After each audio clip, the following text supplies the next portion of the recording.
Hail, this is Thrand. Hail, this is Eldgrim. And we're at the shrine of Gygax, the father of Dungeons and Dragons. In fact, we're here to review Dungeons and Dragons Online, and we're starting off in Delara's Antechamber. This Delara module is narrated by Gygax. The holy symbols of the sovereign host adorn the walls around you.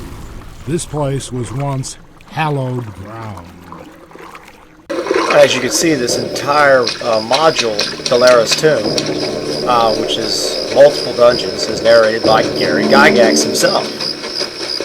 Right. You play through the entire graveyard sequence and the entire Delara module is narrated by him. I think he even wrote the module for that. Speaking of writing D&D books and creating a game, Gygax created a lot of rules that were considered optional rules, one of which was brought up by LindyBeige. Yes, this is also a reply to LindyBeige, which he said that initiative bothered him, that he didn't actually like rolling for initiative every round, and he didn't understand why anybody would roll for initiative every round, and Gygax never planned it that way. If you actually look in the books, which are confusing in the old AD&D books, or even in the box set, the original Dungeons and Dragons, the party always went first. The playing character always went first against the monsters or group, and then they would attack, and then the group. But he said if there was a problem determining it in advanced Dungeons & Dragons, you went by weapon length or range. So that's why he had ranges written down for every weapon. He had weapon speeds. He had rate of fire for ranged weapons. Of course, if you could, throw 3 daggers compared to shooting 2 arrows, the daggers would be faster. So he'd assume the dagger went first, then the arrow, then the, so on. And that's the way he'd actually intended it, never to actually roll for initiative. And let's say it was a serious fight, and you all had weapons that were even, or just to make it more exciting, he would go with, roll for initiative. And then there was a chance of a tie, and that's where the weapon speeds came in. Because believe it or not, if you had a dagger, there's weapon speed, like 3, compared to a great sword of 10, and you all tied, because he allowed that type of roll in that situation as an optional rule. Then the dagger would get to attack 2 times, the great sword once, which would do about the same amount of damage as 3 dagger hits, and then 1 dagger hit afterwards. So the way that all played out is it was like an even chance of pretty much offering each other at the same time. So it was a cool rule, and a lot of his stuff in Advanced Dungeons & Dragons was not...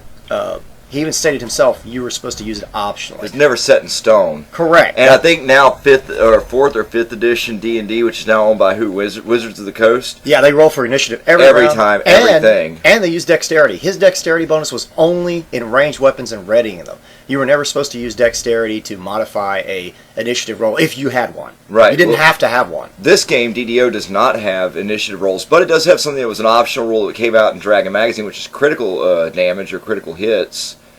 And you see that in these games. Different weapons have different critical damage, plus you have critical hits based on magic ability. Oh, yes, and they do them with all the modifiers bumped up like everybody likes them. But Gygax really didn't like that. His whole idea on critical hits was if you were going to use them, which he brought up in the Earth Arcana, he never had it in any of the other books that never showed up.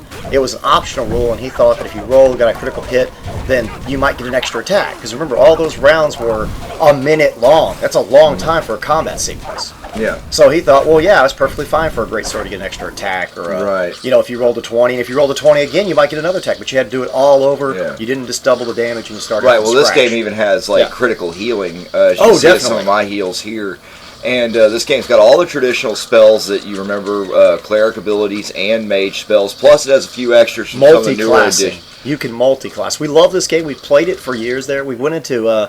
The Secret World and kind of stopped with this game, but they've upped it. They've done a lot to it. They've got a lot of expansions, a new world altogether other than Eberron.